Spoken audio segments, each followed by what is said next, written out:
It's time now to get an opportunity to introduce you to another one of this year's Athletics Hall of Fame inductees, Luke Rohrbaugh, joining us now, former football player for the Bison. Luke, congratulations. Thanks for joining us.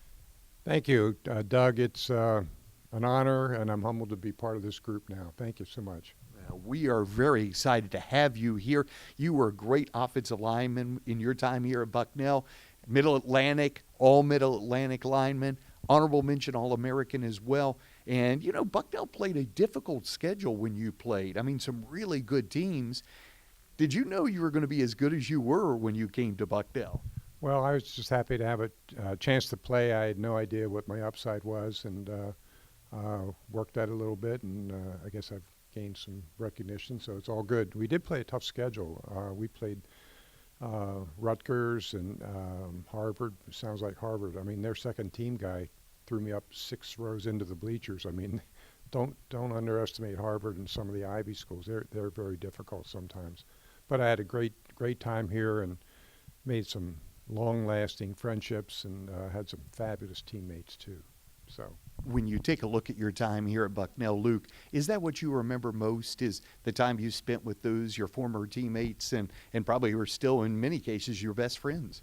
Well, that's true. In fact, I have more close friends from college days, teammates, than I do from my high school days, and some terrific players, and I'm in touch with them, and just great memories and a lot of interesting coaches, good coaches, and I might be able to share a little bit of that later on tonight. You know, when you take a look at your time here, not only did you all play a tough schedule, but it was also, in some ways, a gritty form of football. It was rough and tumble during those days, wasn't it? Well, it was, and we played up some. We played Citadel one time, which was a night game, the only night game that we ever played.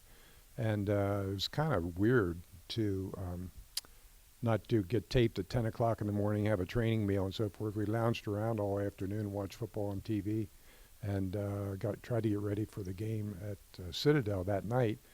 And I think they whacked us pretty good. But again, back to don't underestimate Harvard. We played them, and the score was 31-0 with 2 minutes left in the first quarter. They'd kick off, we'd fumble, they'd take it in. They'd kick off, we'd get intercepted. Okay, you know what our favorite play was that day? Kickoff return. Were you on the kickoff return? I was not. Okay. Well, you know, one other thing that many folks may not realize, you had an outstanding chance to make the Baltimore Colts roster.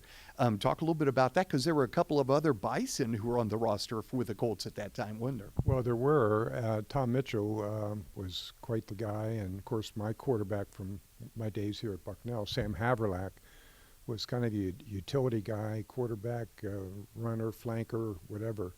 And above them, or before them, George Young, a longtime graduate, was I think maybe the general manager of the Baltimore Colts.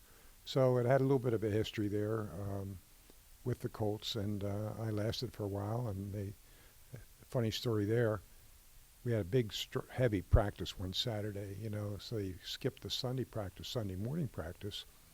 You got a knock on the door, and one of the assistant coaches said, "Hey, Luke, Coach McCaffrey wants to see you." So I go running down he said, "Bring your playbook." So I go running down there with my playbook. Oh, good, they're going to throw a tackle eligible play into the mix, right? And then I got halfway down, I realized, no, they're cutting my butt, you know. So that was it. He says, "You appreciate your coming here. We can hook you up with a semi-pro team, whatever, blah, blah, blah." But it was over. But kind of one of the last ones, and it was a great experience, so.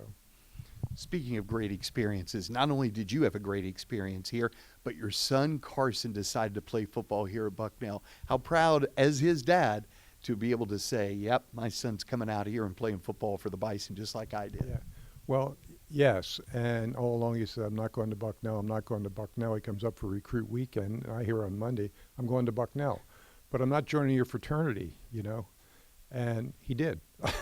So, yeah, Carson had a great career here. He lettered as a freshman because he had a skill. He was a long snapper that he learned in high school, And that got him on the field enough to qualify for a letter his freshman year, and then he started the last 3 years. So I was kind of proud. I never missed a game. You know, that's kind of cool watching him play. And finally here, Luke, a lot of people may not realize this. You and your son are great supporters of Bucknell football program. So this is a lineage for you, and you really want to see other people make it a lineage for them, don't you?